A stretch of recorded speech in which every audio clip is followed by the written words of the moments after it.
Hello guys and welcome. Today we're going to explore one of the most powerful tools in mathematics, and that's called matrices. So you guys might think of them as just a set of numbers arranged in rows and columns, but they are so much more than that. So considering the fact our today's presentation topic is the essential role of matrices in real-world applications. Presented by Team 333 Degree, consist of me, MD Tahsin, Himel Kumar Roy and Rakib, Hasnat, Akash. So let's dive into the presentation. Here we go. So now, what is matrix? Let's try to understand it with an example. So let's consider four numbers 2, 0, 2, 5 as shown in the screen. So we can write them in three different ways. So number 1, this is number 2 and this is number 3. So it is basically a rectangular arrangements of numbers consist of rows and columns. So now let's learn about the definition of a matrix.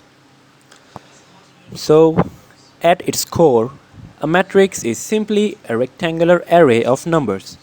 It might look like just a table, but it has incredible power to transform a data to solve problems.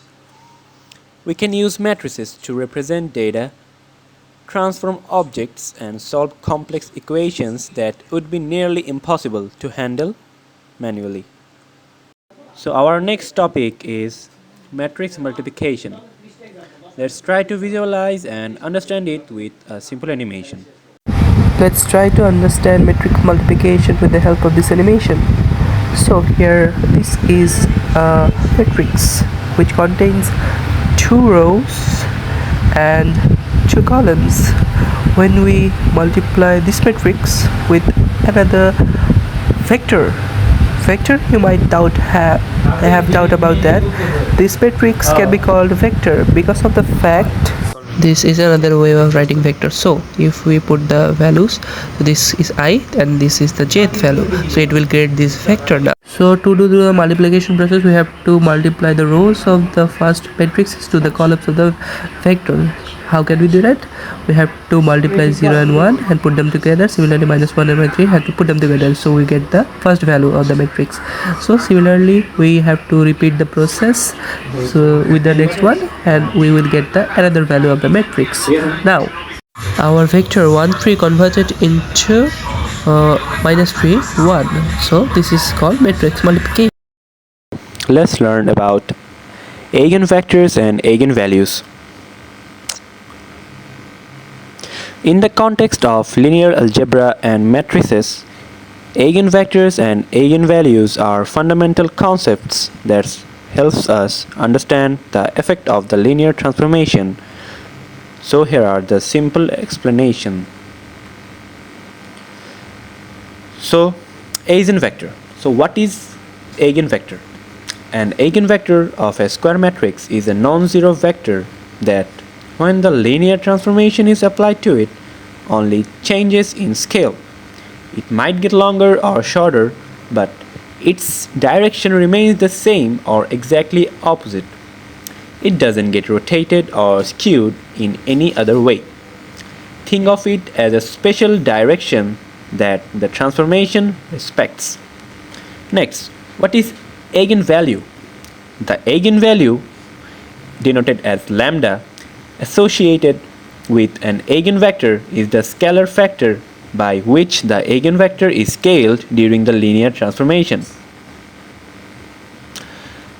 So, in mathematical terms, we can say that if A is a square matrix, so what is square matrix? A square matrix is a matrix which consists of same number of rows and same number of columns, like a 2 cross 2 matrix is a square matrix. 3 cross 3, 4 cross 4 is also a square matrix, where the number of columns and the number of rows are same.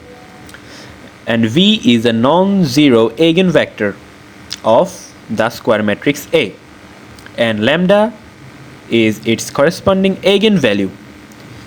Then this relationship is expressed by the following equation. So the equation is A dot V is equal to lambda dot V. So now we're going to discuss about the applications of matrices.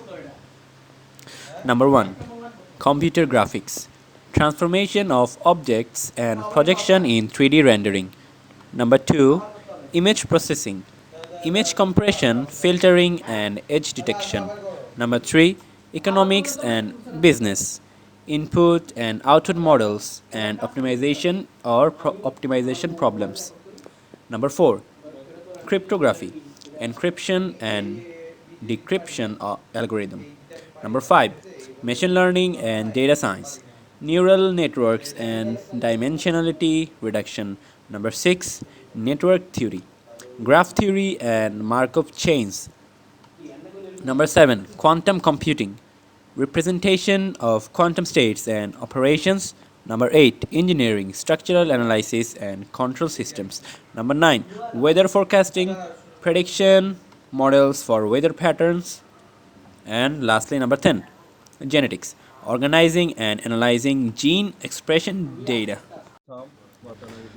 Now, let's learn briefly about the application of matrices. So, first, we're going to learn about computer graphics. By using matrix, we can transform operations, we can transform 2D and 3D animation, we can do projection, we can affine transformations, and by the help of matrix, we can do camera transformation. And now we're gonna learn about image processing. Number 1, by using matrices, we can do image presentation. By using matrices, we can do image filtering. We can also do compression with the help of matrices. We can use color processing, and lastly, by matrix, we can do morphological operations. Now, let's learn about machine learning and data science.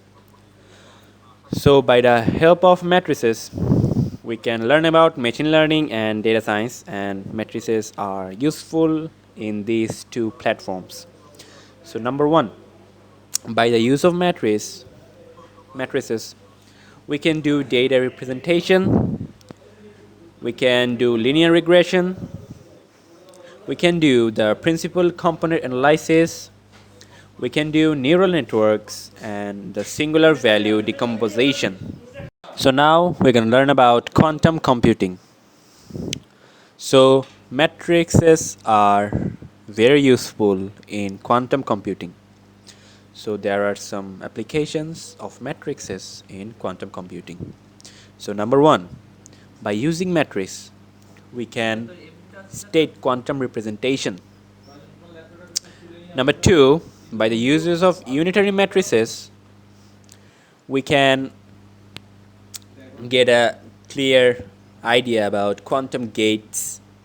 Number 3, by the uses of matrices, we can do quantum superposition, we can do quantum entanglement, and lastly, by the help of matrices, we can do quantum algorithms, and in addition, Gruber's, Shor's, and these are the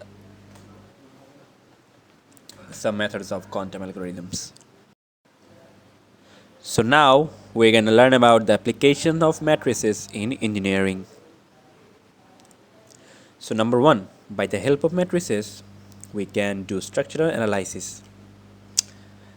Number 2, by the help of matrices, we can control systems that are useful in specific engineering sectors. Number 3, by the help of matrices, we can do circuit analysis.